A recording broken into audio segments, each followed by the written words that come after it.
to Another Backyard Farmer. I'm Kim Todd, and we're so glad you could join us for another hour of good gardening. We'd love to hear from you, so if you have a gardening question, give us a call at 1-800-676-5446. Our phone volunteers are standing by to help you. Pictures and emails for future shows can be sent to byf@unl.edu. Please tell us where you live, give us as much information as you can, so we can give you our best answer. And remember to subscribe to our YouTube channel so you can keep up to date on the latest videos and programs. Head to our Facebook page so you can get the latest backyard farmer information and announcements. So you get to start with the first set of questions, Kyle. This first one comes to us from West Point.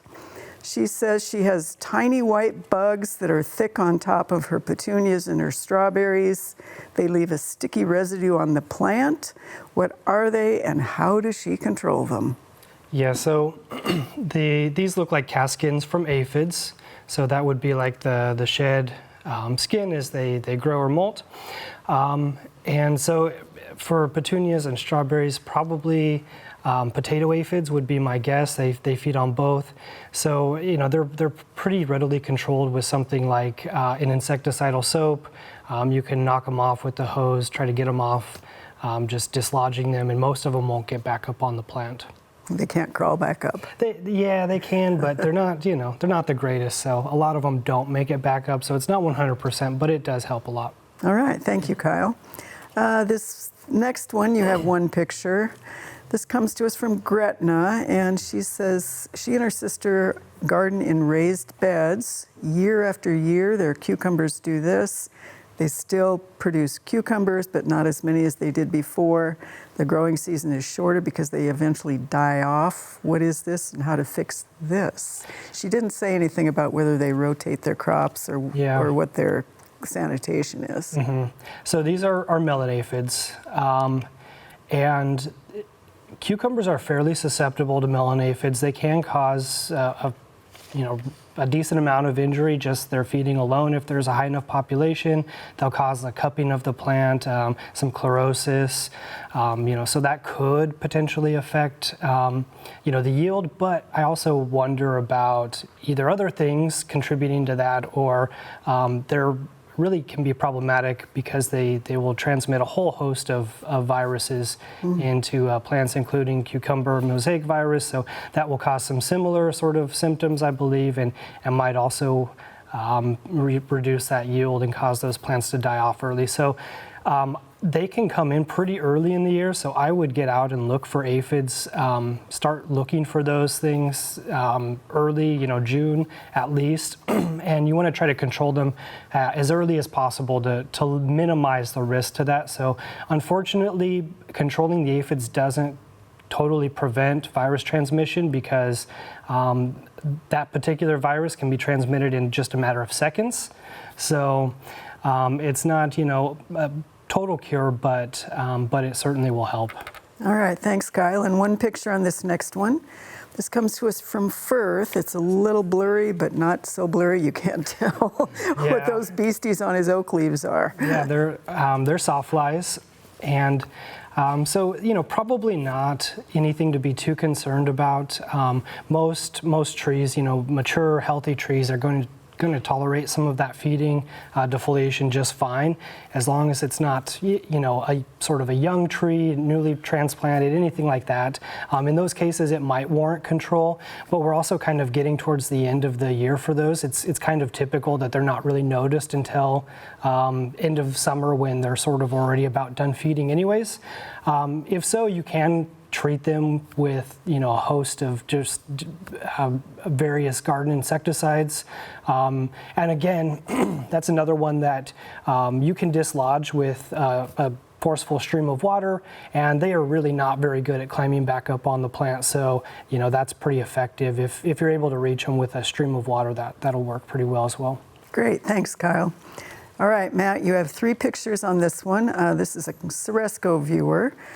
First email was what is causing the thin blades to turn brown. It's been going on all summer. He has been irrigating, so we asked him for better pictures, and he sent another set, and then he added in that next set a question of, are these grubs? If so, how do you kill them? But he hasn't seen any insects. Okay. So. Yeah. I mean, it looks like a nice, healthy, tall fescue lawn in the first picture, and then you get into these second ones where I'm sure it's probably the last 2-3 weeks where we've had the high heat and humidity.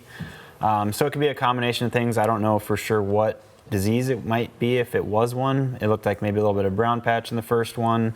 Could be a little bit of summer patch in there as well. And if there is grubs, one way to test that would be to just like try and pull up the turf in those areas. And if you pull it up and there is grubs underneath there, then that would be a good indicator that, you know, it is a grub issue. And it's pretty much too late now. I mean, you can still treat them with a product that's going to kill them immediately. Some of the standard ones that we use earlier in the year would kill them when they're little grubs. So like a Dilox product or something like that would be a post that would kill them later in life when they're big and huge and feeding on our roots. So another thing to look at if it is a disease issue, maybe going in there and doing some aerification to try and promote, you know, some soil health, airflow, because if we have over irrigated turf in these summer months, we get root dysfunction, which can cause summer patch. So we want to make sure that we're not keeping it too wet, more like a deep, infrequent watering, because we can water those all day long during the heat, but it's actually going to not help them, even though you think it's doing its job watering the grass when it's hot. It generally doesn't help it out that much. And really, it's too late to do anything about summer patch at this point anyway. That would be something that you would need to control next spring, kind of in that area. Yep. So. All right, Yeah. keep your eyes on it, in other words. Yep. All right, Matt, 2 pictures on this next one. This is a Northwest Lincoln viewer. We've had this before, and it's beautiful as always. What is this weed? It grows in the yard, shrubs. It winds itself around anything it can climb. So yeah, this is honeyvine milkweed, and this one is very prolific in climbing anything that it can find. So it can be difficult to control because it does spread underground through some rhizomes. So getting rid of it, generally clipping it at the ground and then treating it with like a glyphosate application or something along that nature so that we can kill the plant and prevent it from happening. Because it is a perennial, it'll come back year after year. If we clip it down, it'll just spread out and keep coming. All right.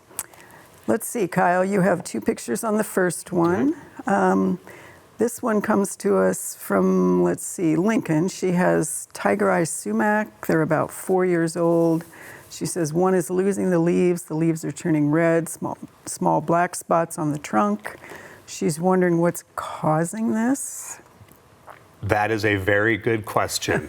We really don't know. I know there's a sumac in the backyard farmer garden that's really doing pretty much the exact same thing. Kind of, you know, with the extreme, the very hot temperatures that we've had the last couple of weeks, that could be kind of burning it. You know, if there is some other root stresses going on, that can lead to leaves kind of turning red sometimes, but don't have a great answer. So I would say just kind of baby it, and if you'd want to send a sample into the clinic, I'm happy to take a look at it, but I would say just give it plenty of water and try to keep it otherwise happy. All right, you have 3 pictures on this next one. This is Henry Eiler's Rudbeckia. This is in the backyard farmer garden, or was. It had a couple stems turn tan and die, and then the whole plant within a week collapsed. And this is what we discovered underground. So what do you want to tell people who find this? Yeah, so this is, I'm still working on this sample, but I'm fairly confident that it's Phytophthora root rot. And so there's some sort of fungal root rot that's going on. And with some of these excess rains that we've had, that can cause a lot of issues. One of the other things with this one in particular is that there is a sprinkler head right next to it, and so that's most likely a very wet area. It's just continuing to be saturated. The soil is saturated, and fungi, oomycetes are coming in and taking them out.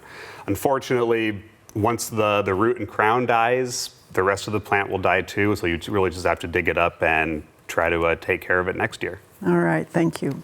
Sarah, 2 pictures on the first one here, and then it actually matches kind of the next picture. So these are serviceberries. You got it because serviceberries are a tree, even though there are some things going on here. But both viewers are worried about the leaves turning color, and then you see some leaves a little bit close up on some of these that have little black spots and little rust spots and turning color. And what do you think about serviceberries? And I think your third picture is the same thing. This is Lincoln and Omaha viewers.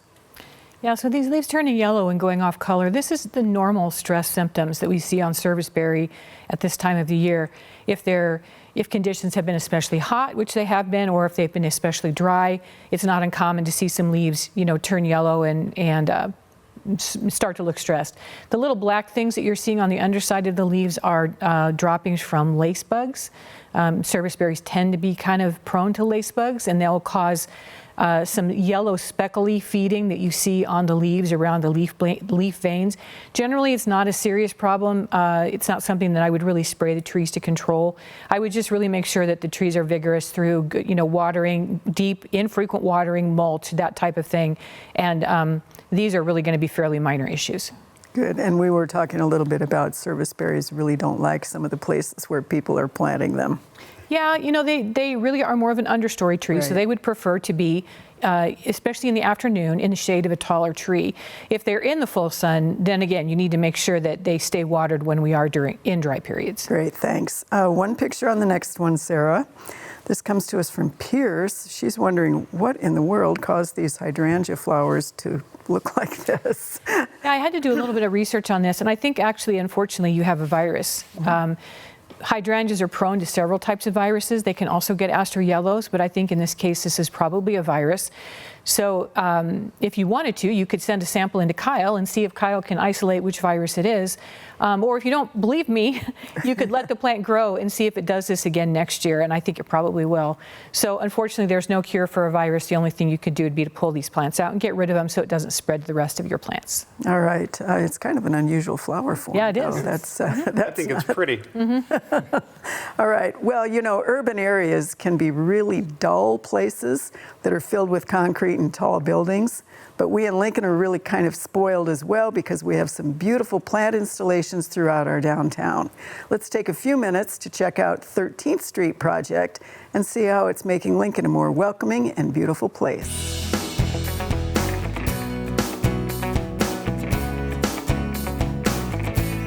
In 2022, I was a student at UNL working on my senior capstone project, and during that time, I was inspired by my boss, Brian Monk, to work on a pollinator plant project on 13th Street. So that involves all the way from Lincoln Mall up to Q Street, just down the road there. And the part of the project that was the most important was focusing on establishing a place for pollinators to create habitat, as well as living areas to get nutrients for, collecting for the hive and all sorts of things like that to increase pollinator activity downtown. So using plants such as asters, we have some false sunflower here behind me, some Nebraska native plants such as lead plant, yarrow is something that can grow out west. It can also grow down here in downtown. A big challenge with the project was being able to use plants that can survive downtown because it truly is a concrete jungle here in downtown. Every part of the landscape is surrounded by concrete, road, and buildings. So being able to understand that part was a little bit difficult. So I created the project when I was in college as a senior, and then throughout my time here at the Downtown Lincoln Association, I continued the project and then went out and got a grant through the Greener Towns Project, and they were able to supply us with the money to buy the plants, and then just this spring, we did the whole planting of the project.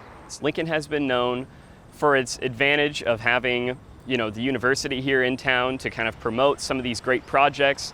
I think it's important to have plants like this downtown right along the roadside because it shows that if you can do it here downtown, you can do it anywhere else in the world, especially at home. So I think what's special about it being here in Lincoln, of course, the capital of the state of Nebraska, is that it shows, all the plants, we take them from all over the state. You have yarrow, lead plant that grows out west, and you can bring it here to the capital city and show that it can grow right here in downtown. So it gives you an example of what you can use at home to plant for pollinators. So behind me, we use this as an example. This is a bed that's been growing established for about 10 years now from the original project.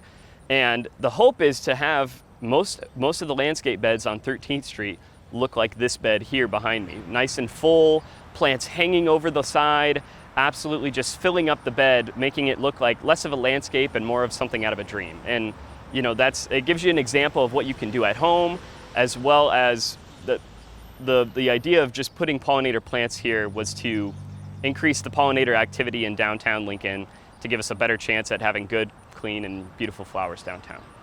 So during my time at UNL, when I was a senior, I decided to do my senior capstone project as the 13th Street Pollinator Project.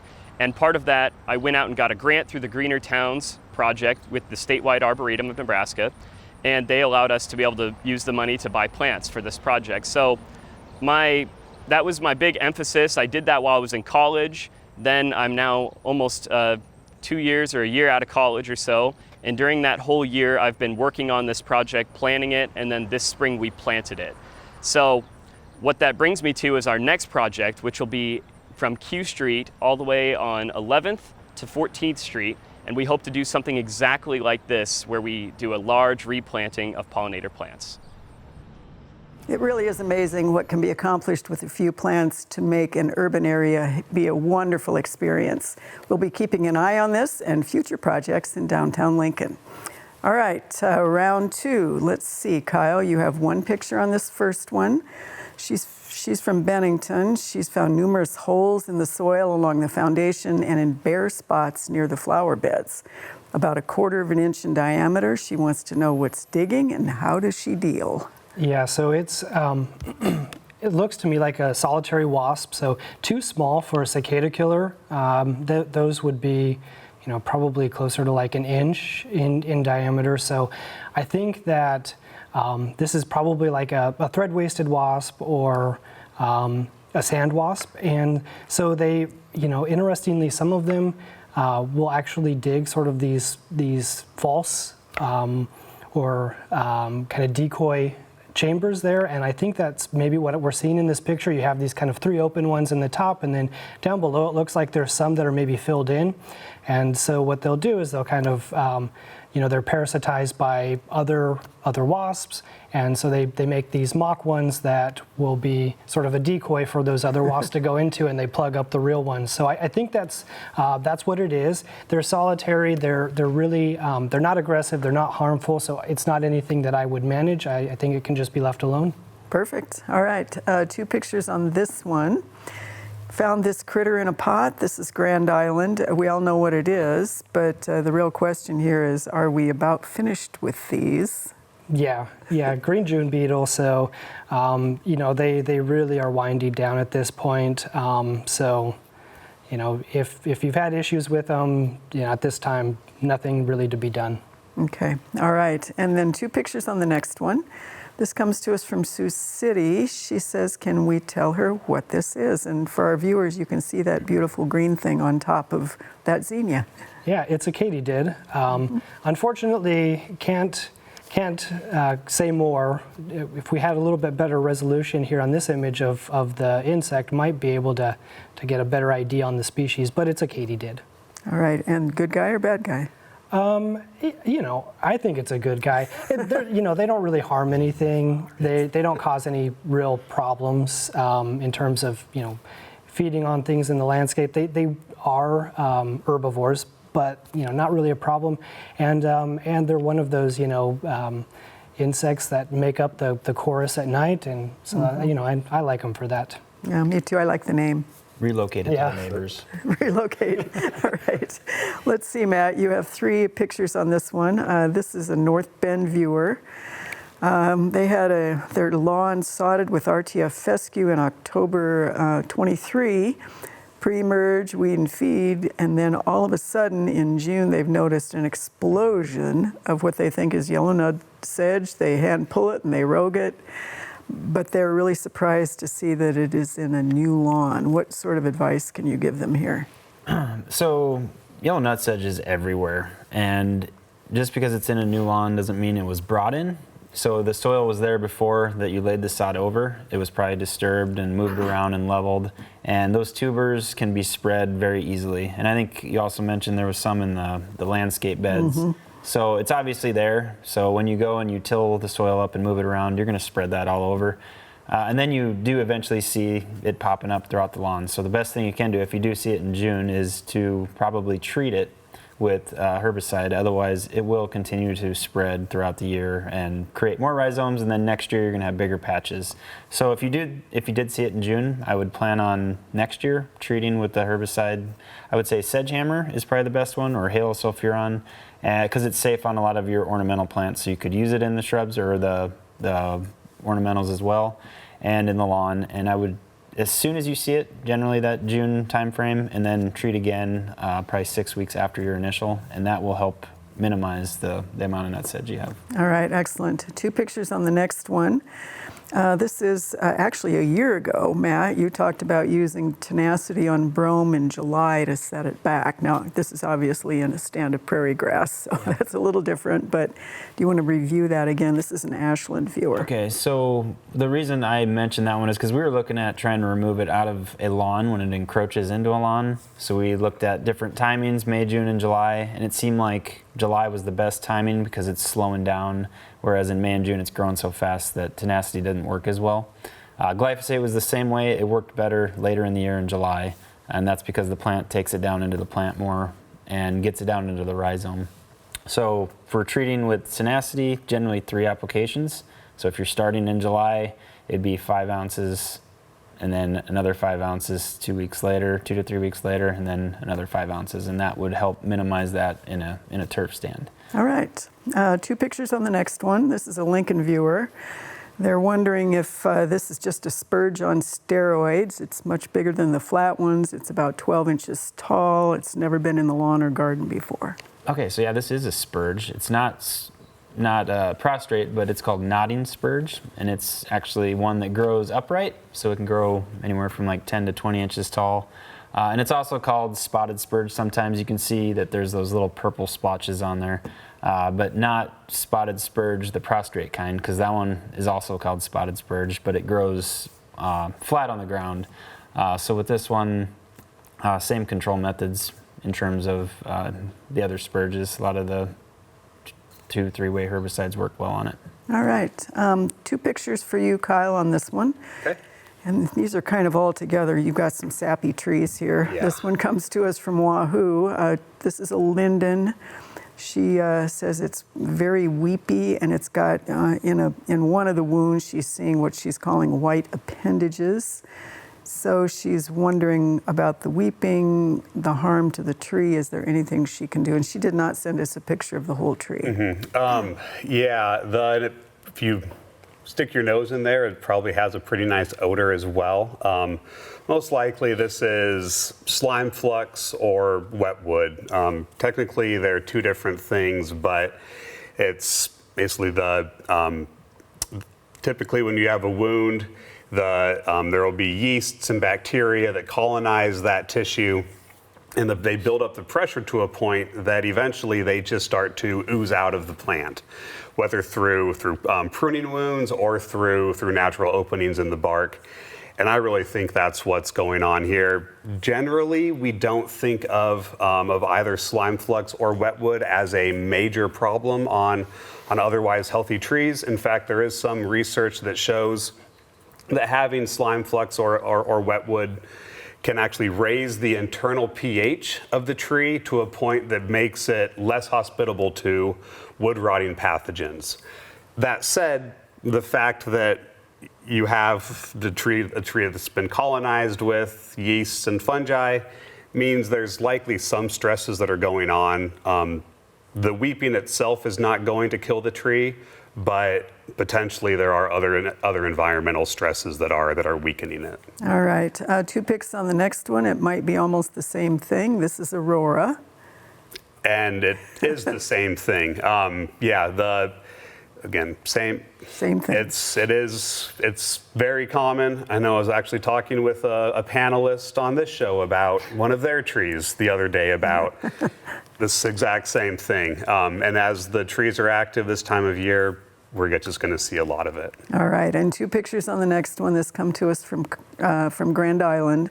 This is a weeping mulberry. He has 2 of them, and they're dropping some leaves early in the spring, yellow with spots, and then one has got the weeping on the trunk. So. Yeah, and this could be wetwood as well, but this could also be mulberries will get a bacterial canker.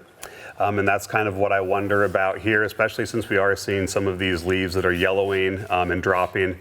And so, with canker management, there's really nothing that we can do aside from pruning. And so if that branch is continuing to drop those leaves early or just not producing, then I would go ahead and get rid of it. All right. Sarah, you have one picture that doesn't match everything else in this list, but this first one comes to us, let's see, I'm not sure where. It's an autumn blaze maple planted this spring. Within a month, all the leaves turned red. They're not falling off, but now there are green leaves. So, Well, I wouldn't say green, I would say yellow. Right. But I mean, obviously this tree is having a horrible time establishing, and all that red you're seeing is telling you that this tree is extremely stressed. So I don't know exactly why it's stressed. There could be a lot of things. That lawn looks really green, so I'm wondering what your irrigation schedule is, if you're running it several times a week and you're not watering deeply enough. So there needs to be a longer conversation, but this tree is very stressed. All right. One picture on the next one. This is Gretna, storm damage. This was a crabapple. Had a large branch fall. They wondered, did they cut it properly? Should they seal it, coat it, clean it, cross their fingers and hope? You did a nice job at cleaning up the wound. No, don't seal it or coat it with anything, but don't plan on this being a long-term tree. It's very likely that you could have another branch come off because that junction is a very weak junction now, and it's been weakened even further. So this is not going to be a long-term tree for you anymore. I would plan on taking it down in the next 3, 4, 5 years and replacing something else. All right, and another storm damage one. This is a Lincoln viewer. We had several of these, unfortunately, in this part of the state. Will this tree survive? No, this one's a goner. There's really no way to prune it to make it be a healthy tree again, and you're going to have a tremendous amount of wood rot that's going to enter into that trunk from that huge wound. So you just need to let this one go. All right, and 2 pictures on this one. This is also Lincoln. Tree damage to 2 trees, pictures of the front damage. There's a split in this one, and they're wondering, is this tree salvageable also? No, this one is an imminent hazard. I mean, this one could fail at any moment. Even on a calm day, this could fail. There's no way to bolt that together or cable it together. Those sections will not grow back together and be strong again. So you need to take this one down. Good. And one more for you, and this is actually a viewer with phlox. And she says she's got garden phlox that is looking like this, and the blossoms just are doing this. And then she's got some in another location that look just fine. So my guess is that this is probably heat stress. I think maybe when we were having those 90+ degree days, multiple of those in a row, and these plants were blooming, I think the flowers just collapsed very quickly because of the heat, and they didn't really fall away the way they should. So that's kind of why you've got a messy seed head here. But I don't think this is a disease. So you could just trim these off, let the plants reflush and send out a new growth of flowers, and they might look better in the cooler fall. All right, thank you, Sarah. Speaking of sweltering heat, we've had some, and we're now thankful for a few cooler days here in eastern Nebraska. For next week's forecast, here's Gannon Rush from UNL's High Plains Regional Climate Center. Thanks, Kim. Our cool down has arrived, and we have a mild weekend ahead of us. Highs could be in the 60s on Friday, while temperatures this weekend will be in the 70s across the state. We'll begin to warm back up on Monday, and by Tuesday, some places could be in the 90s. Chances for rain are much better this week, with large parts of the state likely to see at least a ½ an inch. Storms are possible everywhere in the state nearly every day through early next week. As of right now, the highest amount of up to 2 inches are expected near Mullen and the Sandhills and near Imperial in the southwestern part of the state. Severe storm chances are low, but there could be downpours associated with any of these storms. And that's your weekly weather forecast. Back to you, Kim. Of course, right now it is time for the lightning round. Sarah, ready? I'm ready. This is a Center, Nebraska viewer, wants to know, are there any vegetables to plant in August that will still ripen this fall? Yeah, there's quite a few. Lettuces, radishes, carrots, even broccoli or cauliflower you might be able to get a harvest off of. Perfect. This is a Fremont viewer. She has a 25-year-old mock orange, just regular old species. All of a sudden, it's put on really long canes with big leaves. Is it okay, or any idea? Well, you might just want to head those back just to shape the plant a little bit so that you don't have these long wild hairs. All right. We have a Bellevue viewer who wants to know, after the storms, what is the strongest, most disease-resistant shade tree you can recommend? My favorite is ginkgo. Then I would look at chinkapin oak. I would look at white oak. I would look at maybe some of the Dutch elm-resistant elms, possibly, or even a linden. Excellent. We have a viewer who has an 8-year-old strawberry patch. She's wondering, should she mow it off this fall? You should mow it off every year after you're done harvesting and renovate the garden so that you maximize production. All right, nice job. Okay, Kyle, ready? Let's do it. Let's do it. All right, your first one comes to us from northeast Iowa. She says she has cuke vines that get a spotted fungus really early when they're 1 foot tall. She wonders if it's soil-borne, can she pour boiling water in the soil to stop that? It will not stop the fungus, no. No, that's not going to work. All right. This is a Fremont viewer who is saying now she is getting black spots on the ends of her tomatoes. Why would it be now? We've had a lot of rain. Heavy rain events can lead to blossom end rot. All right. We have people who have powdery mildew on a Hoya vine house plant. Would that be treatable? It's probably too wet there, and so just try to move it to an area with a little bit more airflow. All right. We have a David City viewer who says he's got heirloom tomatoes that are showing some white moldy stuff in the cracks. Are they still okay? They're the tomatoes. I mean, you probably won't want to eat them because it's just saprophytic fungi that are colonizing it. All right. Leaves of peonies are silver with powdery mildew. Cut them back. Will they come back? Probably not this year, but next year they'll be fine. All right. Excellent. You ready, Matt?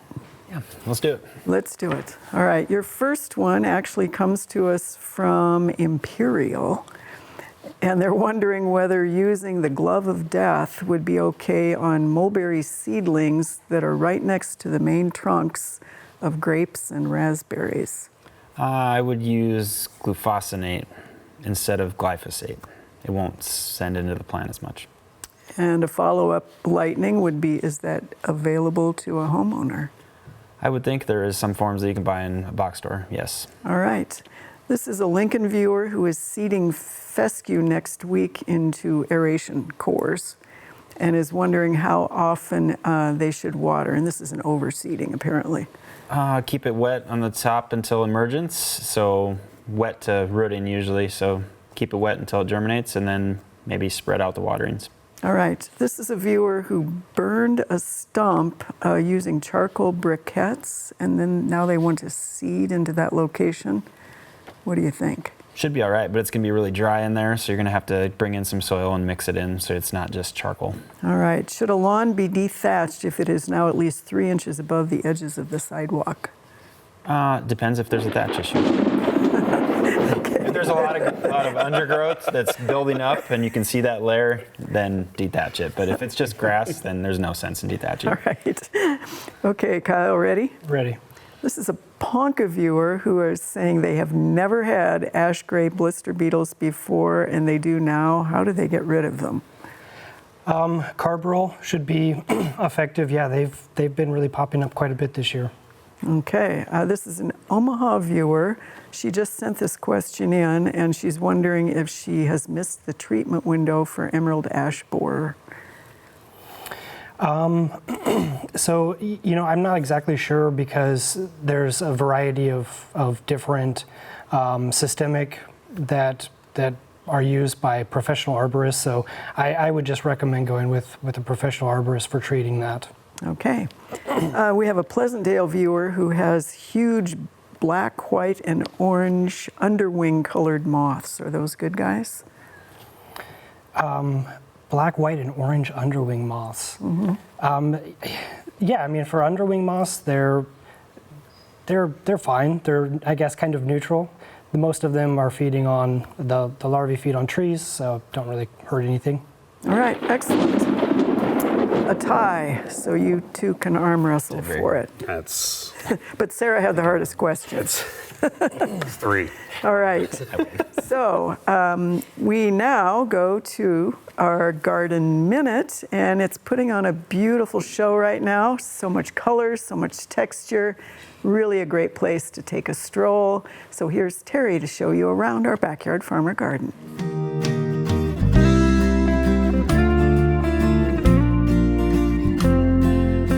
This week in the Backyard Farmer Garden, we are again inviting you for the very last time to the garden to visit us on Saturday for the East Campus Discovery Days. We'll be here in the garden and all over campus. You'll be able to check out campus and the garden from 10 to 2 on Saturday, August 10th. So come join us and visit us. And look at how beautiful the garden is. We're well almost to 200 pounds of produce donated. Our grow row started this Tuesday. We got a lot of stuff that came in, so thank you very much. We will continue that for the next several weeks, so stop by on Tuesday evenings from 4:30 to 7 to drop off your extra produce. And just take a stroll through the garden and see how gorgeous it is this year. So stop by the Backyard Farmer Garden this week and check it out. Sarah, we have some beautiful plants of the week, so your turn. Definitely. So we've got Rudbeckia here in the front, and then we also have a cultivar zinnia, which are both really good, tough plants for this middle of the summer garden when things are hot. So this is Rudbeckia called Henry Eilers, and it's unusual. If I can bend this flower so you can see it, those petals are fully expanded. It's not like this is an immature flower head. These are called quilled petals in that they're curled or they're rolled up that way, and that's just the way that this particular flower develops. You can see on this flower over here, you can see again those quilled petals. So this one will get to be in the 3, maybe a little bit taller height range. It's a very it's a good strong plant, so it's not going to lodge and lay down on the ground for you. Like most of the Rudbeckias, it's very tough, and it's good it tolerates drought well. It also is fairly resistant to deer. So if you're looking for a nice perennial for midsummer color, this Henry Eilers Rudbeckia would be a good one to consider. Now the other one we have here is a zinnia called Queenie Formula, and it's a mix. So if you look at this flower in the front, you see we have just single petals in kind of a salmon color. But if you look here at the one on the side, we have a multi-petal head in a completely different color. So we've got a beautiful mix of colors here on this particular zinnia. This one will be in about the 18-inch to 2-foot height range. Very, very drought or powdery mildew resistant, which is a common problem that we see on zinnias. And zinnias make great cutting plants, so that you could cut them and bring them in the house and enjoy them. Yeah, a great combination, and come see it in the Backyard Farmer Garden. Definitely. So thank you very much, Sarah. Mm-hmm.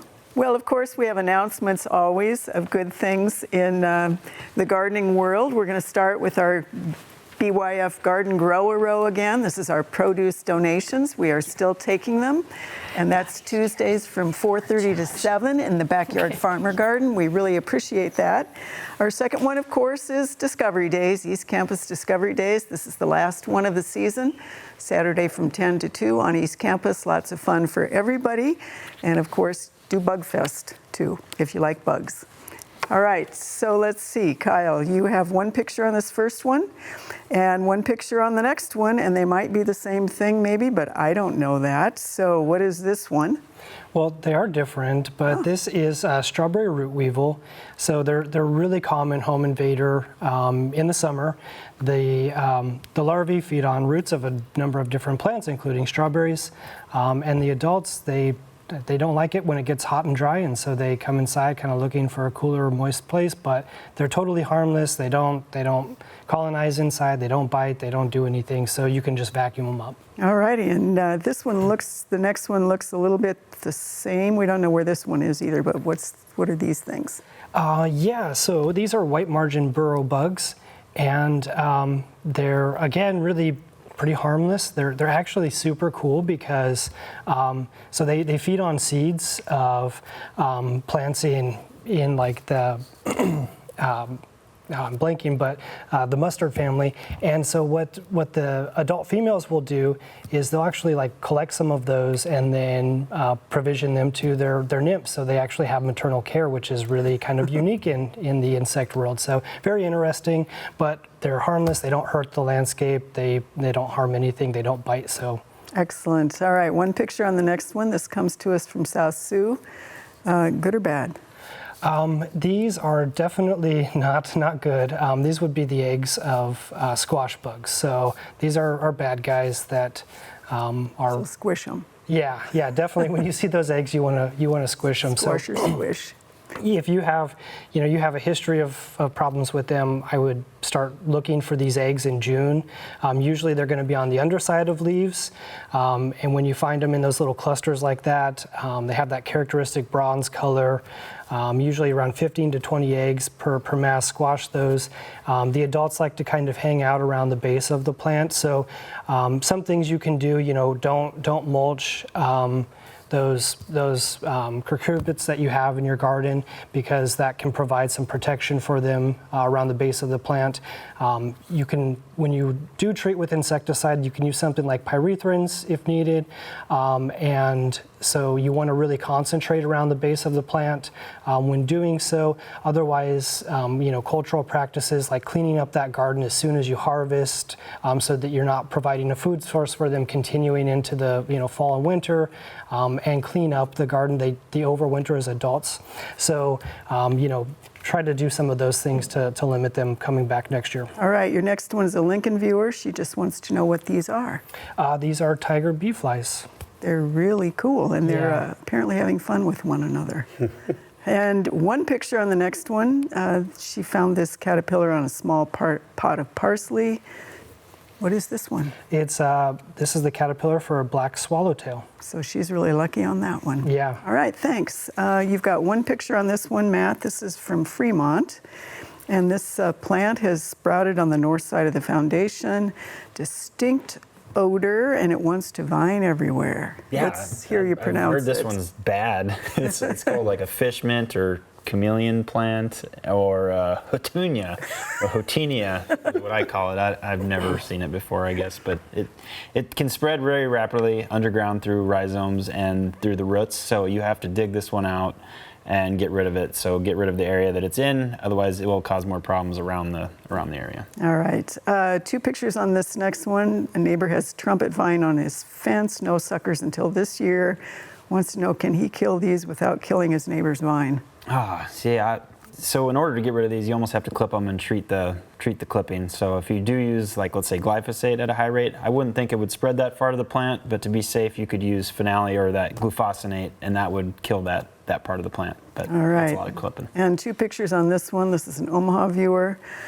You guys talked about yellowing turf a couple weeks ago. Is this the same thing? It was nice, thick, and then it got like this. Yep, every time of the year we get that really high temperatures, the soil temperatures go up, and if it's wet, iron becomes deficient in the plants, so it's iron chlorosis. So fixing that is generally, you'd have to use chelated iron, and that would get rid of it, but it'll last until we get cool soil temperatures. All right, excellent. Two picks for you, Kyle, on this first one. Okay. This is a Lincoln viewer. She says something might be wrong with her sunflowers, black spots. She did use seed from last year's crop. What is this? Yeah, so I think it could be a couple of sunflowers get a few different leaf spots. I think that this is Septoria leaf spot on sunflower. If you wanted to control it, just a common broad purpose fungicide, something like Daconil should work fine. All right, two pictures on the next one. So this one is also a Lincoln viewer. She says both her tomatoes and cucumbers keep getting issues. We have pictures of the tomatoes. She's been advised it's a fungus. She does treat them with an antifungal. She's waited to see it appear. She wonders about a prophylactic treatment. That is unlikely to be a fungal disease, or if it is, it would be something kind of in the crown or the roots. I actually think this looks a lot more viral. Whether it be tomato mosaic virus or tobacco mosaic virus. Tomatoes get a whole bunch of viruses. Really doesn't matter what virus it has, because the management is the same for all of them, prune at ground level. All right, and one picture on the next one. This comes to us from Crofton. This is super beefsteak tomato. And it's Tasty. another one of our viruses. This is likely tomato spotted wilt virus. You can eat this fruit. It's the less red spots are going to be green on the inside, but if you like some extra crunch on your tomatoes, go ahead. All right. Sarah, you have two pictures on the first one. This is a viewer northwest of Tacoma. He has about 7 varieties of oaks. He's having a difficult time keeping them alive. Okay, the first year, second year, the leader and branches do this and then this. They have a drip system. He doesn't think it's chemical. What do you think? Yeah, I think this needs to be a little longer conversation to find out how these have been cared for.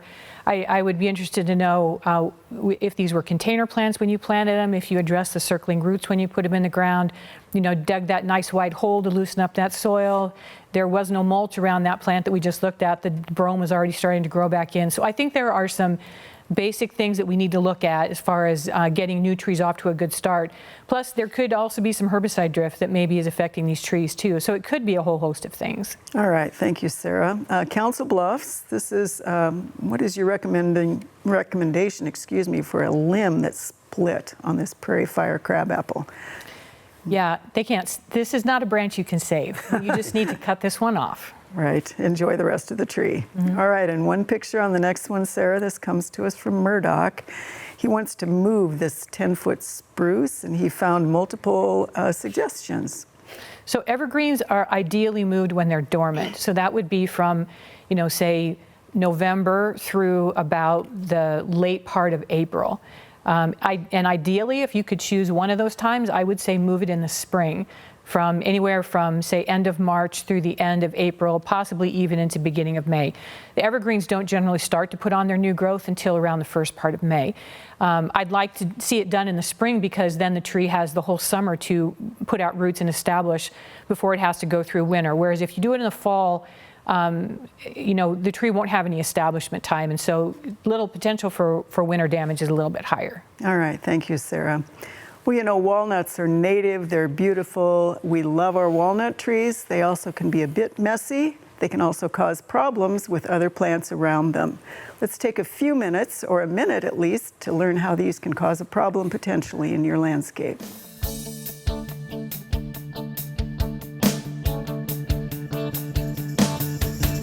I'm going to guess most of you don't know that plants actually have the ability to inflict chemical warfare on plants around them that they don't want. The one that most people are concerned about is black walnut because it produces the most juglone, which is allelopathic. And allelopathy is actually a biological mechanism by which plants can say, I don't want you living anywhere near me. The issue really with black walnut and juglone is people try to grow tomatoes, peppers, eggplant, all sorts of plants that really don't care to live there, because what happens is the juglone starts out as hydrojuglone, which is really not very toxic. The second or the minute it is exposed to the air, it becomes juglone. And juglone is extremely toxic.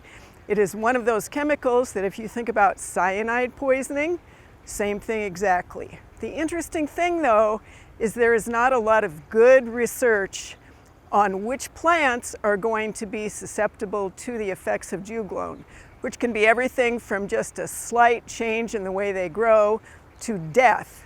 And it's worse on plants that are in a low-lying, flooded area. That's why you see lists of plants that really don't want to live there, and it includes some of the rain garden plants, bald cypress, the ones that are in those heavy soils. So, one of the interesting things to know about having a walnut is that juglone is actually concentrated in the roots, in the hulls, in the leaves, and it can exist well outside the canopy of the tree. So you might be 50 or 60 feet away if you have roots of a walnut tree. And what you're going to have to do if you want to grow plants that are susceptible, grow them in a raised bed. And like I said, if you want them, grow them in raised beds. All right, let's do one question first for you, Kyle. This is a Wahoo viewer. He wants to have identification of the bee in this photo. Probably a halictid sweat bee. All right, fun. He says it's all over his moss roses. Oh, very cool. One picture on the next one. This comes to us from Lake Zarinsky, and he's got a beautiful big butterfly bush, but this year he doesn't have any butterflies, and we're getting the question from a lot of people on where are they? You know, I don't have an answer. That's unfortunate. That's, you know, yeah, really unfortunate, but it's not been my experience this year with butterflies. Right. We have a lot in our garden all of a sudden, too. All right, two questions or two pictures for you on this first one. They're actually from two different viewers, Arapahoe and Lincoln. Arapahoe says this is a beautiful weed that grows fast. What is it? It's Venice mallow, so it is considered a weed, or sometimes people grow it for the flowers. So depending on what you want to do with it, there you go. Enjoy it or kill it. All right, two pictures on the next one, Matt. This comes to us from Lincoln. They're saying this really stickery weed showed up along the sidewalk in front of a store. What is it? This is a commercial shopping area, and people walk up the sidewalk all the time. Yeah, so this one is puncture vine, and it can be very dangerous if you're walking barefoot or if you have pets. So I would suggest getting rid of it. Usually they have a deep taproot in the center, so cut it off and then throw it away. Otherwise, if you leave it there, all those burrs that are really sharp are going to fall off and they're going to spread all over the place. So get rid of them as soon as you can, or treat early when you see them when they're young and before they start setting fruit. All right, you have some real quick IDs, I think. The first one is, what's this one, Kyle? Oh, it's pretty. This is a flower pot parasol, Leucocoprinus. We're not inventive namers. Eventually, you'll get a nice little cap that forms on those. These can be toxic, though, so you want to keep that in mind. All right, your next one comes to us from Buffalo. She found this in the mulch, and a puff of smoke came out. Yeah, this is one of our earth stars. They're gastromycete fungi or stomach fungi. That puff of smoke you saw was actually a whole bunch of dried spores erupting from that hole in the middle. All right, then we have Branched Oak Lake, South Shore. What is this monster? Bigger than a size 9.5 shoe. Yeah, so this is the thin leaf oyster mushroom, I think. So it's related to your typical oyster mushrooms, but has a little bit thinner. Just something cool in the landscape. And one more. Is it normal for hibiscus to flower like this, or is this fasciation? I have never seen a hibiscus flower like this, so you are very lucky. This is fasciation. All right. Sarah, you get this tomato because this is really weird. This is Deschler, and he's wondering what this is. The earlier ones did have a little BER on them. Okay, so we can get all sorts of weird pollination effects on tomatoes, and this is another one. It's just the plant pollinated weird, and this is ovary tissue that's developing, and it's just Tomato. yeah, it's just a tomato. It's just a weird shaped tomato. All right, this is a Papillion viewer. He's wondering if he should go ahead and prune out this old lilac damaged in the storm, or should he wait until spring or after flowering? So if you have branches that are actually broken that you need to remove, you could go ahead and prune those out now. If you are not too concerned about the flowers and you want to reshape it, then you could do that pruning, in the fall. Otherwise, if the main goal is to make sure you have great flowers next year, then let it go ahead and flower early next summer, and then do whatever reshaping or maintenance pruning you need to do. All right, and one more, Sarah. This is an Omaha viewer. She has two coral bells. One's fine, the other one not so much. Any idea? Well, I would look for something disturbing the roots. This could be voles, something tunneling around the roots and causing root damage and causing the plant to wilt like that. You might also just check to see if maybe it's a root rot. If you can pull the plant out really easily and there's no roots there, then maybe something along that line. So a couple possibilities. Just one of those strange things about coral bells. Mm-hmm. All right, thank you, Sarah.